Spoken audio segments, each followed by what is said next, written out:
Hello my friends, I hope you're having a lovely day, and in today's video we are reviewing Cyber Shadow, which you might have heard me say was my most anticipated game of 2021. That's because it's one of the few games I actually knew was coming out this year, plus I was just really excited for it. So I'm here to share my thoughts. I could gush about this game forever. I just want you to know that I am not going to spoil storyline tidbits, and I'm going to try my hardest not to spoil much of the gameplay, because part of the fun of a platformer is seeing the stages, since platformers aren't all that long. So what you see here is mostly going to be from the first and the second level of the game, and I'll sprinkle in some other stuff when I have to for mechanics talk. But trying to keep this as spoiler-free as possible, and that's all I need to say on that. Now I need to talk about how much I love this game. Cyber Shadow is very much influenced by NES games like Ninja Gaiden and Batman, and even a little Bionic Commando and some of the design choices. It aims to bring people back to that era, while also bringing in sensibilities from modern games and present a story that's far beyond anything that an NES game did. And it succeeds, in my opinion, on every single level. This game is a ridiculously tight platformer. It feels really good to play. The music is unbelievable, and I think when you have a game like this, when you're creating a retro game, or a retro-styled game, a lot of people look back on those games and they remember the soundtracks for short, punchy loops that are just really addictive and stick with you for decades, myself included. I remember a lot of those songs note for note. So when you have a game like this, you need a really strong soundtrack, and holy crap, this soundtrack is so good. Every song is fantastic. It really sets the mood, and to tell you the truth, there's some songs in there that take a different style that I would have never expected for this game, but they fit so well. The soundtrack really tells the story and sets the mood for this game, and there is a lot of story and mood to be found. As I said, Cyber Shadow presents a story that's far beyond what you found in almost all NES games. Very well thought out, very thought-provoking, very interesting, very much sci-fi, and I would say cyberpunk-ish.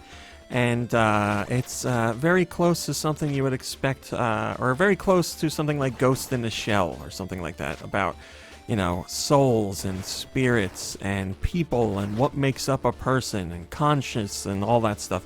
Really cool story that really had me pondering a lot of things, and that's all I'm going to say on it, because I want people to discover the story for themselves. We actually just had a discussion about retro-styled games on a podcast where the visuals might lead you to think that you're getting a very straightforward, classic-style experience, but what you get out of it is that old-school gameplay married with some really great storytelling, and Cyber Shadow does just that. The story was the most surprising part of the game for me. I didn't think there was going to be too much to it, but it is a major focus and your driving reason for going through the entire game. Really interesting stuff. But of course, it's all about the gameplay, right? Well, Cyber Shadow is too much fun to play. It just feels great. It feels more honed in, more dialed in than those NES games ever did. Like I said, the controls are really tight and really responsive, and it just feels good to jump and double jump and slash through enemies and dash through enemies and climb walls and all that stuff. You won't get to do all of that right in the beginning, because you earn abilities as you make your way through the game. So you'll become a more nimble ninja as time goes on, which makes sense because you start out early on, you have a few basic moves, but then you can power yourself up as you go along. And those new abilities will allow you to reach areas in previous levels as well. And this is mostly a straightforward linear experience, but there are reasons to go back in levels and explore. You'll see doors that you can't open, or areas that you can't access, and when you're first playing through, you don't even know if you'll be able to reach those areas, but you will get things that let you go back and explore, so there are things to find. And then, of course, there's canisters for upgrading health and your spirit. I think it's spirit, which is basically the meter for using your specials, like a shuriken that you can throw, or a fire attack that you can do, things like that. So lots of tried and true mechanics, but it's just polished to the nth degree, and it is so much fun. This feels like, it's so interesting to talk about, because it feels like, and it looks like it could fit in with those NES greats that I talked about. The soundtrack is certainly doing more than the NES was capable of. But gameplay-wise and visual-wise, mechanics-wise, it does feel like those classic games, but just so much more time and polish has been put into them, that it feels really smooth and responsive.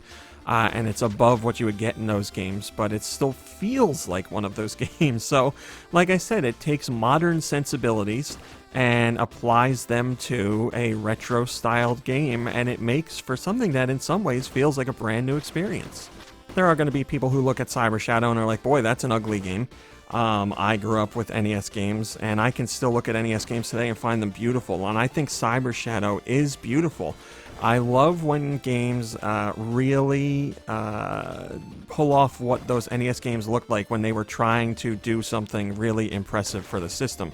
So it's more about the use of shadows, fake shadows obviously, but shadows to give things depth when there really isn't any depth, and using a limited color palette to make things feel more alive by using colors in unique ways. And Cyber Shadow just really looks gorgeous to me.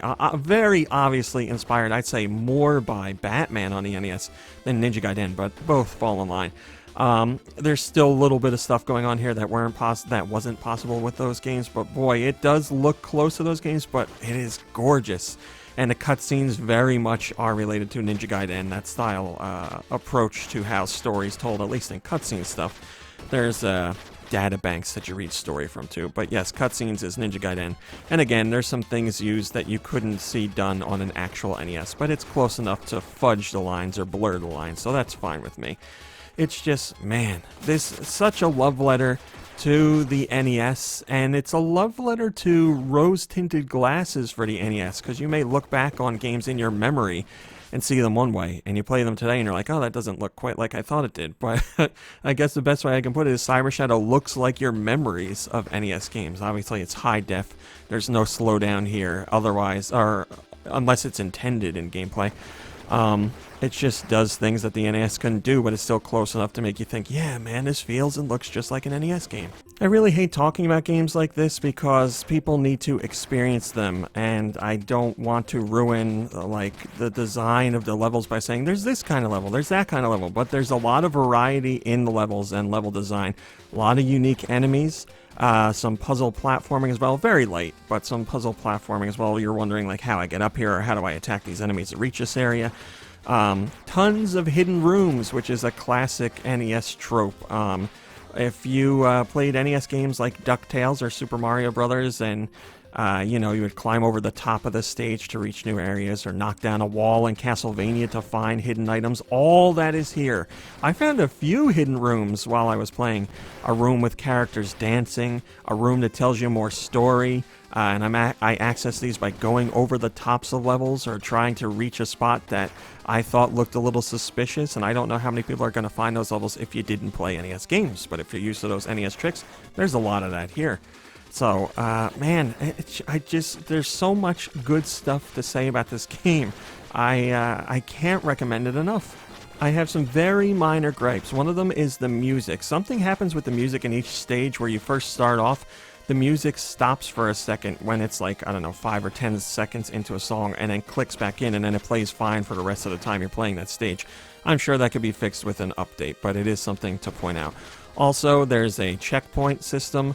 And 9 times out of 10, the checkpoint system is great. But there are a couple times where I was like, I don't really feel like I should have to backtrack this much. But it wasn't a big deal by any means. But that's about it, really. I can't really think of anything else that irked me. It's a difficult game, but it's not super difficult. I played games on the NES that were much more difficult than this, and they didn't have any checkpoints. So you should be okay with this. There's currency you can collect to use at checkpoints that'll give you enhanced abilities, like little characters that float around with you and maybe drop items for you to use more specials, or they'll attack enemies at certain intervals. So these open up through these checkpoints the more you die. So you should be able to spend currency, which is all over the place, and get things to help you through a stage if you're having trouble. Boss battles are a little bit of watch and learn. You might not be able to beat them the first time through, but as long as you learn the patterns, you'll be okay. All stuff that classic NES games offered. And really, that's it. That's all I can offer as far as complaints. Again, I really want to talk more about this game, but I don't want to spoil it. With platformers, it's all about level design. and this level design is unbelievable. So much fun. I never felt stages were too long. I was always impressed with how long they went on and how engaged I was. There's some really cool ideas sprinkled throughout, and that goes for boss battles too. Some boss battles that play out in multiple stages and multiple elements come into play. Just really cool. Cyber Shadow was one of my most anticipated games, and I ended up liking it even more than I thought I would. This is going to be my next game where I'm like, do you have a Switch? You gotta play Cyber Shadow. This is the game I'm going to recommend to everybody. This game certainly deserves your attention, even if you have the tiniest sliver of appreciation for NES games. There's so much here to see, and I got so much more than I expected I would, so I don't know what else I can say. Hopefully I've convinced you that this game is worth your time. But as for today, that's it. Thanks for watching, liking, subscribing, and commenting. It's very much appreciated. Also, a huge thanks to those of you who support the Patreon. It helps me do videos like this, helps out with the site, the podcast, social media, all that good stuff. If you want to learn more about the Patreon, which is just $1, you can check out the link in the description below. But as for today, that's it. So I'll be back as soon as I have something interesting to show you. So until then, have a lovely day and a lovely evening, and I'll see you in a few short hours.